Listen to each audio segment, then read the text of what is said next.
a lot of these guys, these young stars and rising superstars, they don't look up to LeBron anyway, right? So they're not following his footsteps. A lot of these guys looked up to... Kendrick Perkins just said it on live TV on ESPN's First Take. Nobody idolizes LeBron James. They looked up to Kobe Bryant. The only reason that sentence matters, the only reason it will follow LeBron for the rest of his career and reopen the GOAT debate in the worst possible way for him comes down to who said it. Perkins isn't a hater, he isn't a media voice. He played with LeBron in Cleveland, sat in the same locker room, flew on the same plane, watched the workouts up close, and teammates don't say things like this in public, ever, not unless they believe it. Listen for yourself. 22 seconds, no edit, no comment. A lot of these guys, these young stars and rising superstars, they don't look up to LeBron anyway, right? So they're not following his footsteps. A lot of these guys looked up to Kobe. A lot of these guys come on record and talk about how they look up to Kevin Durant more so than they look up to LeBron James. They don't idolize. A lot of these guys come on record and talk about how they look up to Kevin Durant more so than they look up to LeBron James. They don't idolize him, they don't look up to him, they looked up to Kobe. And they mentioned Kevin Durant before LeBron. That's the man with the most career points in NBA history, being told on national television that the kids pick somebody else. That's the man with 4 championships, more than 20 all-star selections,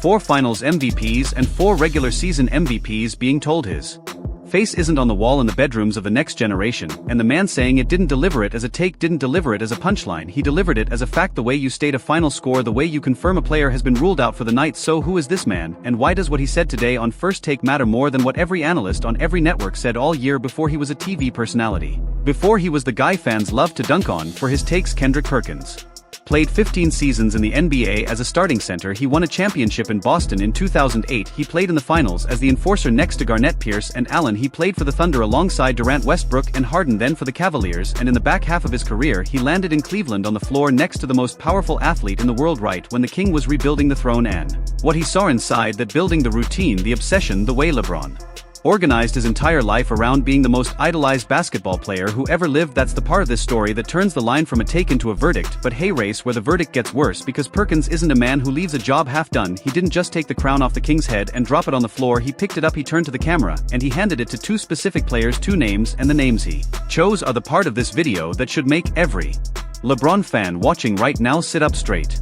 So now is the point where, you want Anthony Edwards. He don't mind being the face of a league with Victor Wembanyama. You want a Wemby to set the tone. Anthony Edwards, Victor Wembanyama pass. The king won. A 24-year-old guard out of Atlanta who plays the game with the kind of joy basketball has been missing for the last decade. The other, a 22-year-old 7'4" phenomenon out of France who plays in San Antonio. In the building, Tim Duncan built 2 players from 2 completely different generations of fandom who don't share a single thing in common with LeBron James except a jersey number, and Perkins handed both of them the league on national television in broad daylight. Past the man with the most career points in the history of the sport. Past the man with the brand. Past the man with the I Promise School. Past the man who spent 23 years trying to be the king the next generation refused to crown. And hey, race the layer that makes it darker, because if Perkins had said this about a player who didn't try, you could write it off. If Head said this about a player who didn't care, the LeBron fans could shrug and move on. But what comes next is the part nobody is ready for. So if LeBron tried, and if he tried harder than anyone, then what did Perkins actually see that made him decide? The kid still walked away. That move to Cleveland, I already knew about Bron. I knew about his preparation a little bit from what high school looked like, but to actually being around him, that shit was different.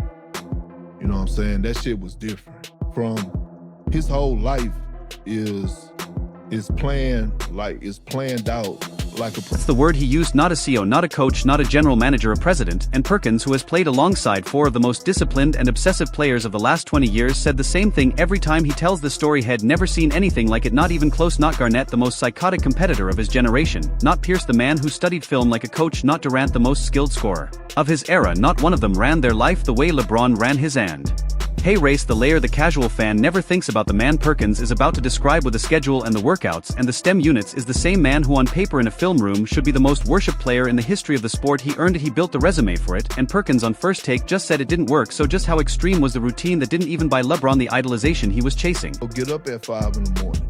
He go do his workout at the crib, right? He go be at the arena practice at 11. He go be there by 9:30. Right? He go do another workout on the court. He go do some more cardio. He go practice. He go get shots up afterwards. But meantime, don't even know he gonna shoot a whole, commercial in between time. Then get back to the crib. You get there, shit, he icing up getting treatment. On the road, first time I ever seen this shit, the man got STEM unit. Like personal training. Still training table mode. Units treatment on the road workouts before practice workouts. After practice, a commercial shoot squeezed between cardio sessions for 23 straight years. And hey, race the layer that makes the Perkins line on first take feel even more brutal, because the man Perkins is describing isn't a man who got lucky, not a man who coasted. This is a man who did more, prepared more, sacrificed more, and obsessed more than any athlete the modern game has ever seen. He did it in Miami with Dwayne Wade. He did it in Cleveland with Kyrie Irving, who hit the shot that won the 2016 NBA Finals, and he did it in Los Angeles as a Laker. Every chapter, every city, the preparation never stopped, and the kids walked past him anyway. So if it wasn't effort, if it wasn't preparation, if it wasn't discipline, what was it? What did Kobe Bryant give the next generation that the most prepared athlete in the history of professional basketball didn't? And the answer isn't on a stat sheet, it's in a moment, a door. Every legend on this list walked through the same door. LeBron, who chased that idolization harder than anyone of his era, refused to open 23 times. Up in feelings instead of facts. Okay, let's remember, you got from the days of Connie Hawkins to Dr. J and David Thompson, all right, to Michael Jordan with Dominique Wilkins, to the Vince Carters of the world, to the Kobe Bryants of the world. How about Vince Carter with Tracy McGrady? How about Tracy McGrady lobbing it up for Vince Carter, and Vince Carter putting it between his legs and dunking it? And why? Because the audience demanded it, the audience wanted it, and they lived. Hawkins, Dr. J, David Thompson, Michael Jordan, Dominique Wilkins, Vince Carter, Tracy McGrady, Kobe Bryant. Every single name on that list is a name the next generation still says out loud, a name a kid still tries to copy in a driveway, and every single one of them earned it the same way. They walked through one specific door, the NBA slam dunk contest, the night a player stops being a player and starts being a memory. Kobe Bryant won it as a teenager. Vince Carter saved the All-Star Weekend in 2000. Michael Jordan went toe-to-toe with Dominique Wilkins. Dr. J defined the slam dunk before most of the players in this league were even born, and LeBron, the man with the body, the athleticism, the platform, the brand, and more chances than any superstar of his era to put on the greatest dunk contest in NBA history, never gave the league 60 seconds of his career, never as a rookie, not in his prime, not even as a victory lap. And hey, race the layer that turns this into a verdict, because Perkins isn't the only person on First Take who noticed, because the voice that closed the loop, the voice that turned the dunk contest decision into the smoking gun, didn't come from a hater. It came from the man who has spent over a decade on national television defending LeBron James more loudly than any other voice in sports media. So if even Stephen A. Smith, LeBron's most loyal media defender, agreed with Perkins on national television, how bad does that make the verdict? So when we think about the demise of the slam dunk contest with a host of other things, he's up here and he deserves to be not just celebrated but revered. When it comes to the slam dunk contest and its diminished value, his fingerprints are written all over it.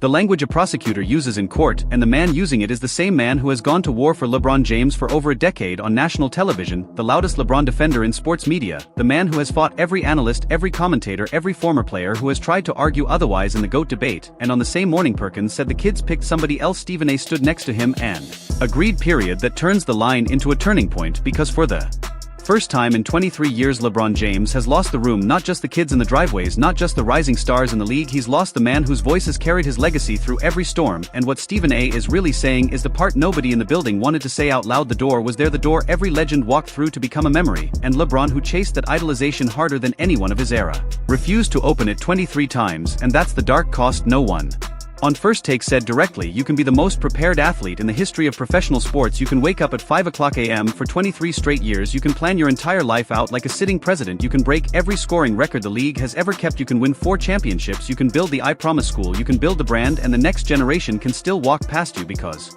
basketball isn't only about what you do, it's about the moments you leave behind, the pictures, the posters, the nights that turn a man into a memory. And that's what Kobe Bryant gave the next generation that LeBron James couldn't manufacture. The Mamba mentality. That's what Michael Jordan gave them that no marketing campaign on earth could buy. A mythology, a presence, something a kid wants to copy in a driveway with a sharpest sleeve and a bedroom poster and a sock pulled up to his knee. The killer instinct without the press release. The Mamba mentality without the brand deck. You can't fake it, you can't market it, you can't open a school and tweet your way into it. And the man who lived with LeBron in Cleveland, who saw the workouts and the STEM units and the schedule, said it on national television in front of the whole world. The kids picked somebody else. If you believe Perkins told the truth, nobody else in the building had the guts to say hit the like button and let me know if you think he's wrong and LeBron's legacy is going to be remembered the way Kobe Bryant is. Drop a comment and tell me why. And if you want more breakdowns like this one, the deep dives into what the legends really say when the cameras think they're not rolling, subscribe to Hoop Central TV, because the stories the league once buried are the stories we tell.